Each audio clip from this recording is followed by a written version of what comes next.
میدان میں نہیں، دنیا کے ہر میدان میں انقلاب آیا۔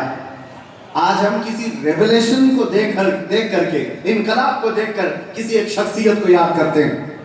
مثال کے طور پر یہاں ہندوستان میں بہت ساری شخصیتیں پہچانی جاتی ہیں۔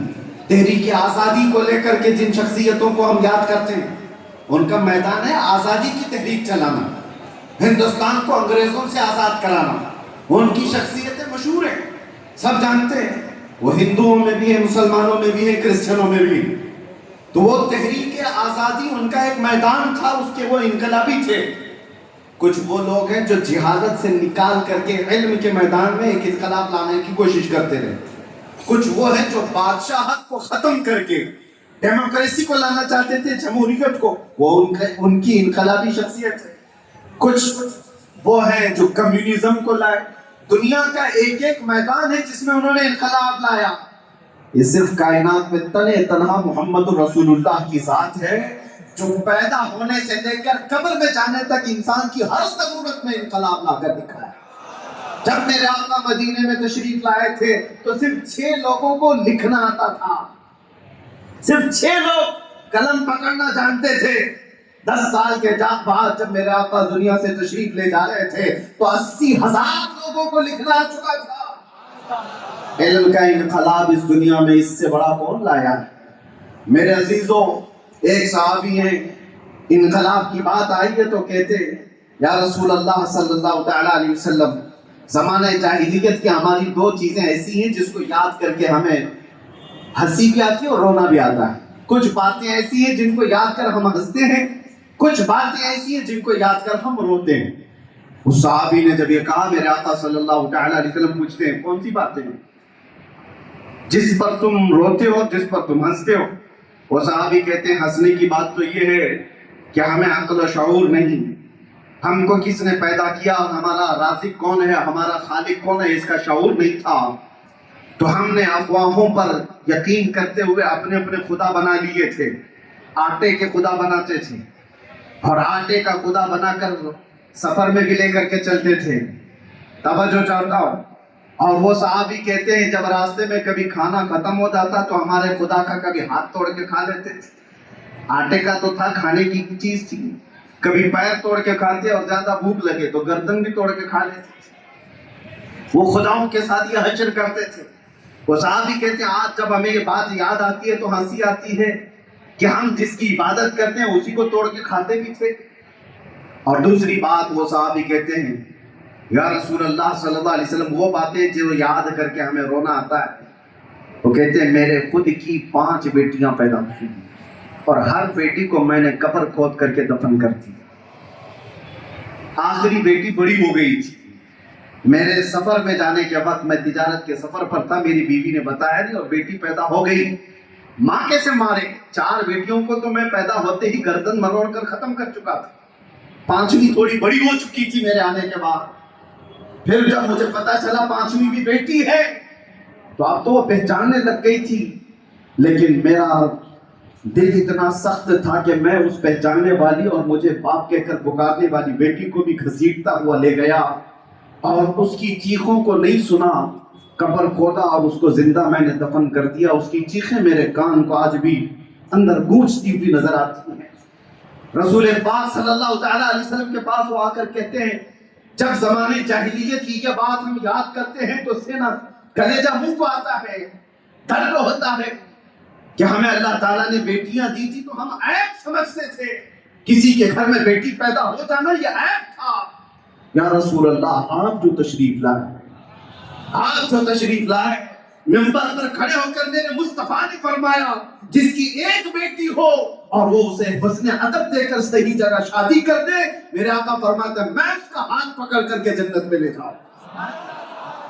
دنیا والوں آج بھی سنو، جو ناک بھون سکیڑتے ہیں آج بھی بیٹیوں کے پیدا ہونے پر، آج بھی عظمت مصطفیٰ صلی اللہ تعالیٰ علیہ وسلم ایک بار پڑھو تو سمجھ میں آ جائے۔ ہم ہندوستان میں رہتے ہیں، آپ کو پتہ ہے یہاں پر قانونی جرم ہے کسی کے بھی حمل کے اندر کوئی چیز ڈاکٹر بتا دے، 5 مہینے 6 مہینے کا جب حمل ہو جاتا ہے تو ڈائیگنوز کیا جاتا ہے، سونوگرافی ہوتی ہے، سی ٹی اسکین ہوتے ہیں، ڈاکٹرز اتنا تو معلوم کر لیتے ہیں کہ پیٹ میں بچہ لڑکا ہے کہ لڑکی ہے، لیکن پورے ہندوستان میں آپ دیکھ لیں یہ غیر قانونی معلوم کرنا کیوں؟ اس کی وجہ کیا ہے؟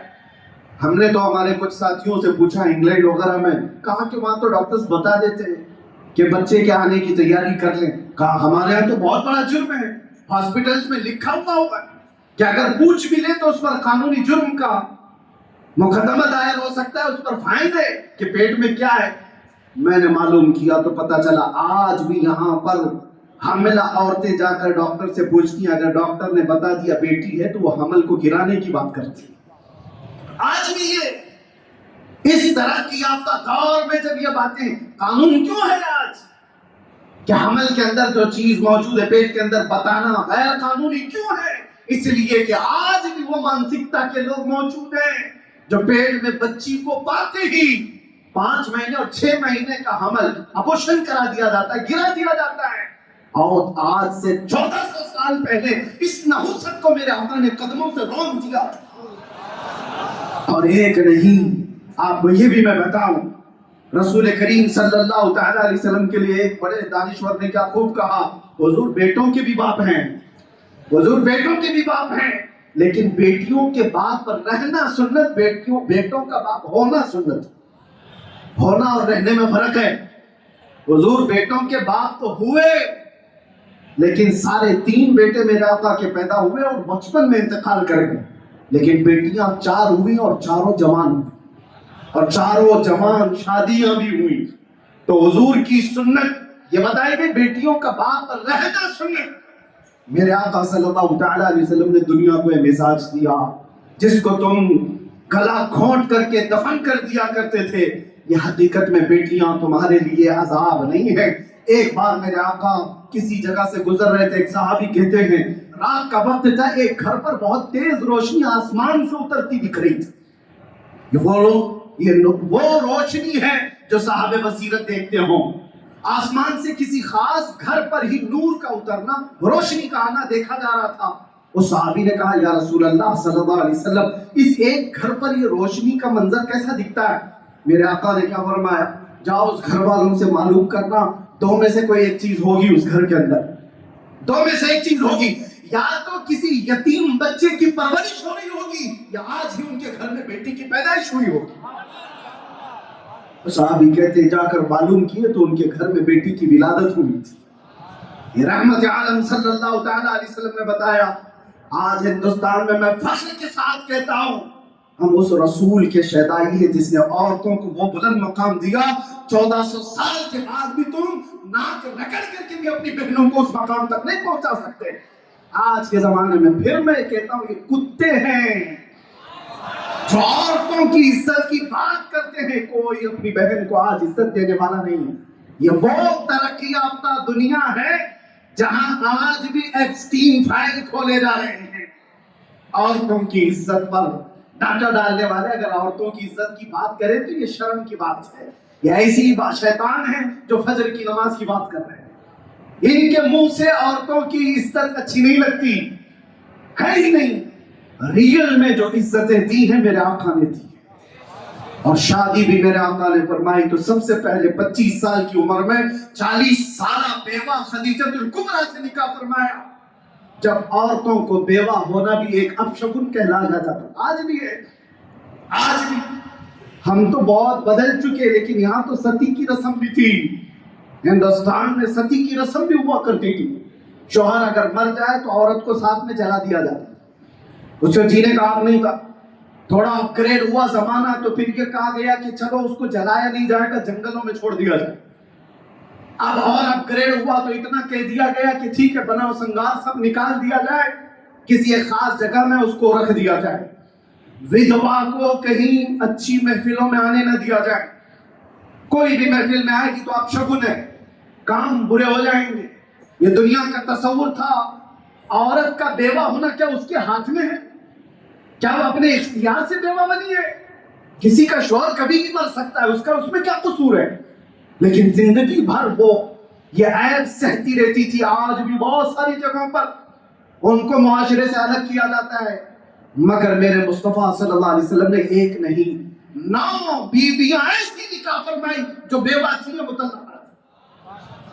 میرے آقا صلی اللہ تعالیٰ علیہ وسلم نے یہ جو عزت عطا فرمائی، عورتوں کی بات میں کر رہا ہوں، یہ تو ایک حصہ ہے۔ آج کے دن کس کس میدان پر ہم گفتگو کریں، کہاں کہاں عزتیں دی گئی۔ عورتوں کی عزت پر بات اس لیے کر رہا ہوں، کیا ضرورت ہے؟ ہمارا وہ دین نہیں جہاں پر 12 سال کی بچی کو بلاکار کرنے والا بھی حکومت کے تخت پر بیٹھ کر کے مزے لے رہا، وہ دین نہیں ہے۔ یہ دین تو یہ ہے، میرے آقا صلی اللہ تعالیٰ علیہ وسلم نے فرمایا نظروں کو بھی اٹھاؤ گے تو نظر کا زنا ہے۔ اور یہ بھی نہیں ہے کہ مسلمان عورتوں کی عزت ہے، اسلام ہر ایک بیٹی کی عزت کو ویسے ہی سمجھتا ہے جیسے مسلمان بیٹی کی عزت ہے۔ ایسا نہیں ہے کہ زنا کا عذاب، زنا کی جو سزا ہے صرف مسلمان لڑکی سے کرنے پر زنا کی سزا ہے۔ کسی بھی گھر کی بیٹی کے ساتھ اگر کسی نے زیادتی کی تو سزا وہی ہے، وہ چاہے ہندو کی بیٹی ہو، چاہے وہ یہودی کی ہو، چاہے عیسائی کی بیٹی ہو۔ یہ اسلام ہی ہے تو ساری بیٹیوں کو ایک سمان دیتا۔ یہاں پر تفریق نہیں ہے، عزتوں کی بات ہے اور مساوات کا درس دینے والا وہ رسول آج کے دن تشریف لایا۔ عورتوں کو تو چاہیے تھا کہ آج کے دن میرے آقا صلی اللہ تعالیٰ علیہ وسلم کی عظمت کے نعرے لگاتے۔ یہ وہ عورتیں ہیں جو آج بھی 5 زیور سب عورتوں کے ہاں اکثر پائے جاتے ہیں نا، دیکھیں ہو کیا؟ گلے میں نیکلیس، دونوں ہاتھوں میں چوڑیاں، دونوں پیروں میں پائل، تقریباً سب عورتیں پہنتی ہیں۔ تاریخ آپ پڑھ کر کے دیکھو، یونان کی اس وقت کی پاش حکومتیں بھی اور پہلے کے دور کی حکومتیں بھی یہ میٹنگ کرتی تھی عورت کو انسان سمجھا جائے کہ نہیں سمجھا جائے۔ اور اس دور میں بعض لوگوں نے کہا کہ ٹھیک ہے یہ انسان ہے، لیکن اس کو ساتھ میں اگر کہیں لے جانا ہے بازار میں تو 5 زنجیریں پہنا کر، ایک گلے میں، 2 ہاتھوں میں اور 2 پیروں میں 5 زنجیریں ڈال کر کے عورت کو بازار لے جایا جاتا تھا۔ عورت کی یہ حیثیت تھی۔ میرے مصطفیٰ صلی اللہ علیہ وسلم نے ان زنجیروں کو توڑا اور ان زنجیروں کو عورتوں کی زیور بنا دیا گیا۔ شکل تو باقی ہے لیکن زنجیر نہیں ہے۔ عورتوں کو عزت اس کائنات پر جس نے دیا ہے وہ میرے مصطفیٰ نے عطا کیا، رسول کرم صلی اللہ تعالیٰ علیہ وسلم نے عطا کیا ہے۔ عزیزان گرام وقار، آج اس لیے بھی